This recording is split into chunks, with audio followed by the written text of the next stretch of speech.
السلام علیکم ورحمۃ اللہ وبرکاتہ۔ حاضرین و ناظرین، آج ہم سورہ حجرات کی ایک آیت کی طرف آپ تمام کو لے جانا چاہتے ہیں، اور جس کا عنوان ہے غیبت، چغل خوری۔ قرآن مجید میں کہا گیا وَلَا يَغْتَبْ بَعْضُكُمْ بَعْضًا، تم میں سے کوئی کسی کی غیبت نہ کرے۔ غیبت کتنا بڑا جرم ہے، آپ کو اس کا احساس قرآن مجید کے اس جملے سے ہوگا جو سورہ حجرات میں ہے، أَيُحِبُّ أَحَدُكُمْ أَن يَأْكُلَ لَحْمَ أَخِيهِ مَيْتًا، کیا تم میں سے کوئی اس بات کو پسند کرتا ہے کہ اپنے بھائی کے مردہ گوشت کو کھائے؟ ظاہر ہے کہ کوئی بھی سلیم الفطرت انسان، با اخلاق و با کردار اور کیریکٹر رکھنے والا انسان کبھی اتنا بڑا جرم نہیں کر سکتا، بلکہ اس کا تصور بھی نہیں کر سکتا۔ قرآن مجید نے کہا کیا تم میں سے کوئی اپنے بھائی کے مردہ گوشت کو کھانا پسند کرتا ہے؟ أَيُحِبُّ أَحَدُكُمْ أَن يَأْكُلَ لَحْمَ أَخِيهِ مَيْتًا فَكَرِهْتُمُوهُ، تم تو اس کو ناپسند کرتے ہو، جس طرح تم اپنے مردہ بھائی کے گوشت کو کھانا ناپسند کرتے ہو، اتنا ہی ناپسند ہونا چاہیے تمہیں کسی کی غیبت کرنا، چاہے وہ غیبت اپنے ماں باپ کی ہو، اپنے اولاد کی ہو، اپنی بیوی کی ہو، اپنے شوہر کی ہو، اپنے رشتہ داروں کی ہو، اپنے بڑوں کی ہو، اپنی ننیالی، ددیالی، سسرالی رشتہ داروں کی ہو، پڑوسیوں کی ہو، شاگردوں کی ہو، استادوں کی ہو، کسی کی بھی ہو، غیبت نہیں کرنی چاہیے۔ غیبت کیا کرتی ہے؟ غیبت دلوں میں نفرت پیدا کرتی ہے، غیبت محبتوں کو ختم کر دیتی ہے، غیبت رشتوں کو کمزور کر دیتی ہے، غیبت معاشرے میں بد اعتمادی پیدا کرتی ہے، غیبت معاشرے میں دشمنی کو بڑھا دیتی ہے۔ اور ایک بات یاد رکھیے، غیبت نیکیوں کو کھا جاتی ہے۔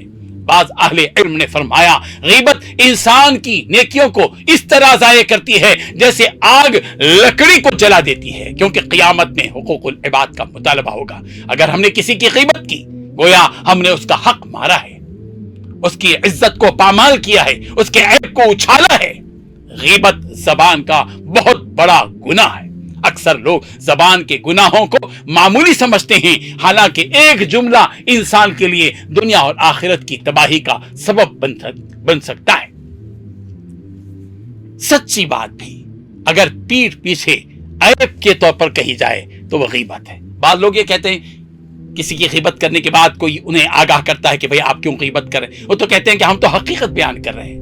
ہاں، کسی کے عیب کو اس کے پیٹھ پیچھے اس میں اس عیب کے ہونے کے باوجود کہنے کا نام غیبت ہے، اور اگر نہ ہو وہ عیب اس میں اس کے باوجود کہا جا رہا ہے، وہ تو الزام ہے، بہتان ہے، جو اس سے بڑا گناہ ہے۔ نبی کریم صلی اللہ علیہ وسلم نے غیبت سے روکا ہے۔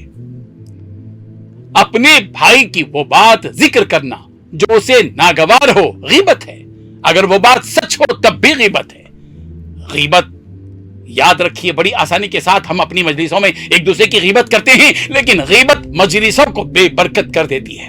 جس مجلس میں دوسروں کی برائیاں بیان ہوں وہاں روحانی برکت ختم ہو جاتی ہے اور گناہ کا بوجھ بڑھتا چلا جاتا ہے۔ غیبت سننا بھی خطرناک ہے۔ بعض لوگ یہ سمجھتے ہیں کہ غیبت کرنے والا جرم کر رہا ہے اور غیبت سننے والے پر کوئی گناہ نہیں ہے۔ یاد رکھیے، جس طرح کسی کی غیبت کرنا جرم ہے، اسی طرح کسی کی غیبت کا سننا بھی خطرناک ہے اور جرم ہے۔ صرف غیبت کرنا ہی نہیں بلکہ خاموشی سے سننا یہ بھی جرم ہے، اور اس غیبت سے لطف لینا یہ بھی غیبت ہے، یا اس کی تائید کرنا یہ بھی بہت بڑا گناہ ہے۔ غیبت حسد، بغض اور تکبر سے جنم لیتی ہے۔ آدمی کیوں غیبت کرتا ہے کسی کی؟ غیبت کرنے کی کون سی چیزیں ہیں جو غیبت کرنے پر اچکاتی ہیں، آدمی کو مرغوب کرتی ہیں، ترجیح دیتی ہیں؟